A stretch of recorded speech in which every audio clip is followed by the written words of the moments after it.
What's happening, everybody? Welcome back to Sporgo. Today we have quite a few things to talk about with new events, with a new character that just showed up in the game today, and with a change to SS Kasumi that part of it was expected, but the other part was kind of unexpected. It might be a typo, but we will discuss this. So we're going to start with Chris here. Now, Chris is a character that showed up in a roulette, and we always like these roulettes because you can actually get a free fest character if you're lucky enough anyways when you're doing these rolls. And they did give us a new card here, but unfortunately this is a 5 PG, which is a bummer. I was really hoping this was going to 3 PG. I know a lot of other people were anticipating that he was going to get a 3 PG, but unfortunately it is a 5 PG. And these are nice, right? You know, in the roulette you're going to be able to get some all-star souls, which can level him up. You might be able to get souls for him, and you can actually use those souls to craft for other items like himself, or for other, or maybe get memories for him, or even get his card, which is pretty nice. You can also get capsules in here, and this is pretty damn cool. And when you go to the craft section here, you can see that you can, once you get 200 of his souls, you'll be able to craft him, and then you'll be able to craft a memory for every 200 souls that you get. You can also craft his card for 150 souls. I don't know if it'd really be worth it. We'll take a look at the card in the future, but I really think you'd be better off to go for the character,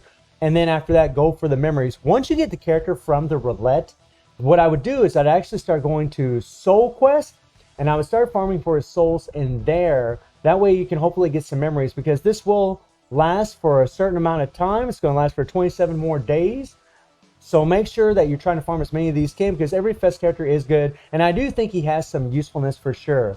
Now we also have a world drop event, and in the world drop event you're going to be able to farm these tokens here from the story mode, from the event dungeon, from the power up dungeon, from the epic quest, and generally, usually, and this is going to last for 20 days.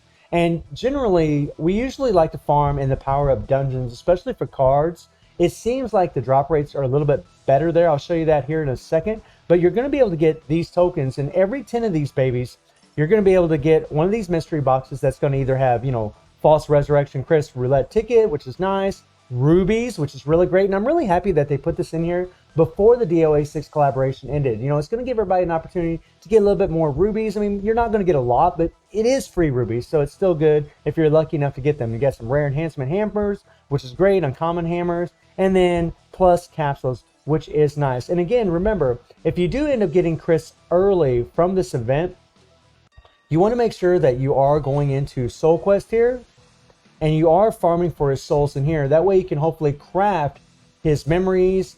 Now, as far as the character is concerned, let's take a look at him. Let's see what all he's got in his corner.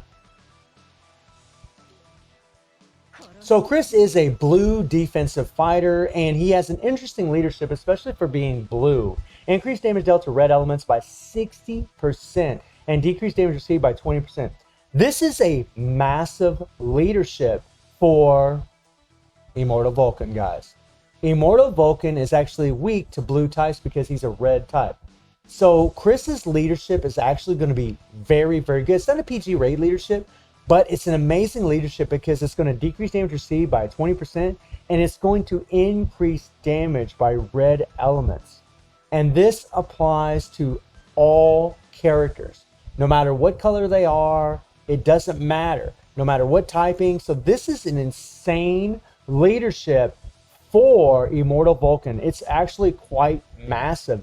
And when you look at his core effects, he has strike skill damage increased. He's got the 50% PG raid. The thing about that is, you know, he only has 5 PG, so that's kind of a bummer. I wish he'd had a 3 PG. He does have increased darkness attack damage by 20%, which is very nice, which means you may be able to use him against Immortal Nyx as well. And then he increases active skill damage dealt to enemies affected by darkness by 40%. Lots of extra damage to dark characters affected by darkness. And then he gains 30% power during 10 or more combos. Now, this isn't going to be really that great in the Immortal Dungeons because it's gaining power. It's not a PG rate, but it's going to be very good in other game modes such as PvP or just in the other PvE game modes in the game, except for the Immortal Dungeons. And then you go into the skill, he has a nice increased attack by 43% of defenses and a decreased damage received by 70%. And along with that 20% decreased damage received from his leadership, 90% decreased damage received. Every time he puts this up, it's going to last for 4 seconds. He's going to have 90% decreased damage received when he's in the leadership. Now, he doesn't have immunity, which is a bummer. I mean, but he does have a dot effect, darkness, on his second skill. That equals 35% attack every 1 second for 7 seconds, which is really great. He doesn't have dot explosion, so he won't be removing the darkness, and that can be very useful.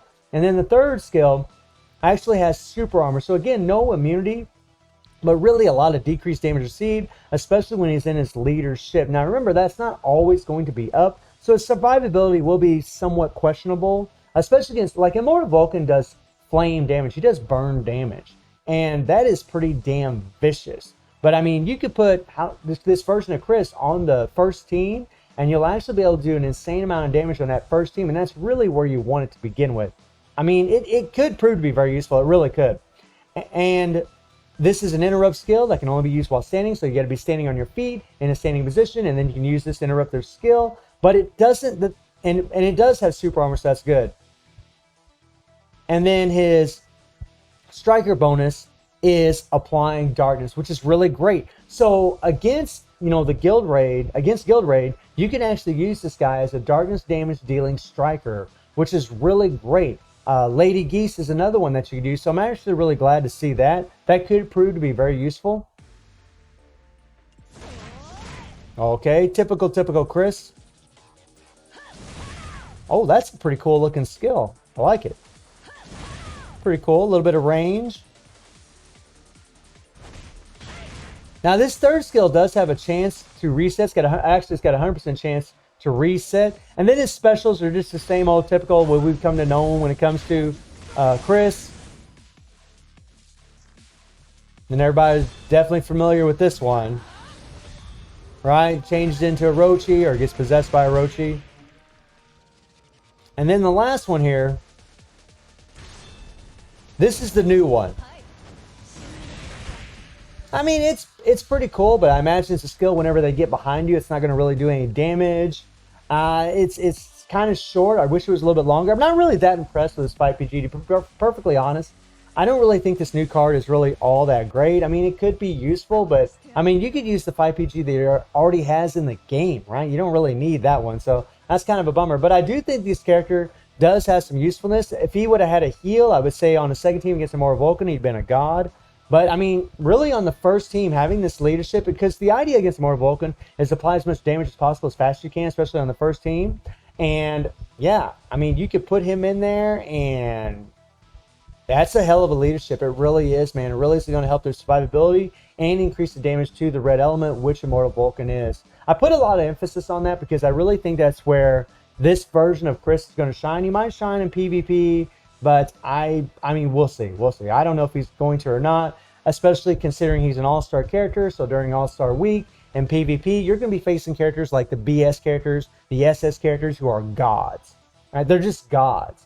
And characters like this just don't really shine that much against them. I mean, yeah, you'll get in wins, especially if you're a quality player. But yeah, I mean, PvE is really going to be, I think, where he's going to shine the most. And I do think he's going to be a really good character for Immortal Vulcan. I really do. I think he's going to be pretty insane for that game mode. The next thing that I want to touch on is SS Kasumi.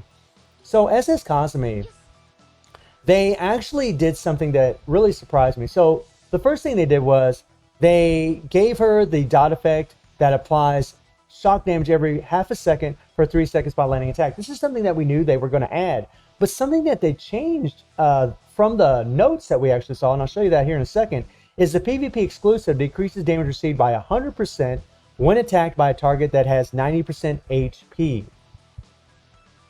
Now, before, if I bring this up for you guys, if you notice, PvP exclusive reduces damage received by 90%. 90%. Okay? And then here, it's by 100%. So she's going to be immune.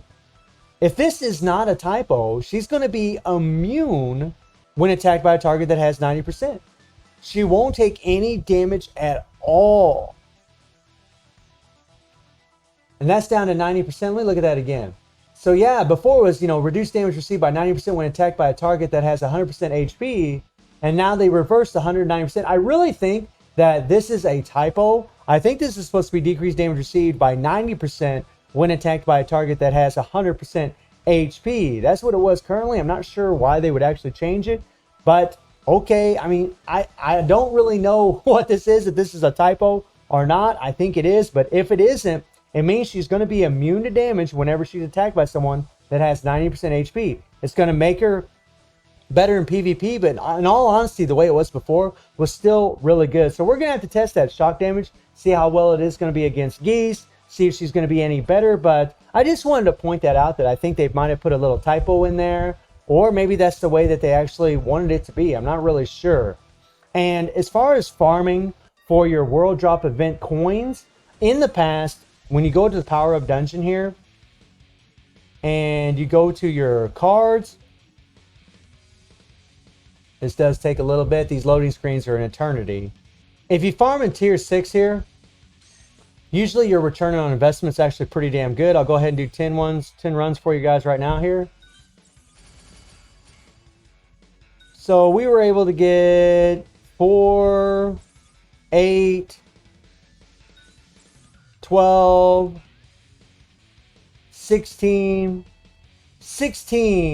of those World Drop events, and you only need 10 to get one of those mystery boxes. So maybe you could farm in here, maybe farm in story mode. I mean, it tells you exactly where you can farm in the top left hand corner here. You know, the story mode, the event dungeons, the power up dungeons, and the epic quest. So I mean, if you're in the epic quest, maybe you could farm them there, but really I would recommend the power up dungeons. Do all of your event dungeons. You should absolutely be doing all of these. Get out of here. You should absolutely be doing all of these events. Everywhere you see that little icon right there, you should be doing all of these to get as many of those things as you can. And I wish you all good luck as far as your rubies. So let me know how you're all feeling about Chris, the World Drop event, the fact that we're going to get some more rubies before this DOA 6 collaboration ends, which I think is absolutely fantastic. And let me know what you think, if Kasumi just got if that's a typo or if that's actually meant to be. And I do stream on Twitch at 9 p.m. GMT plus 7 time. The link will be in the description below. And I hope you enjoyed the video. Thank you for watching. Y'all take care and have a good one. See ya.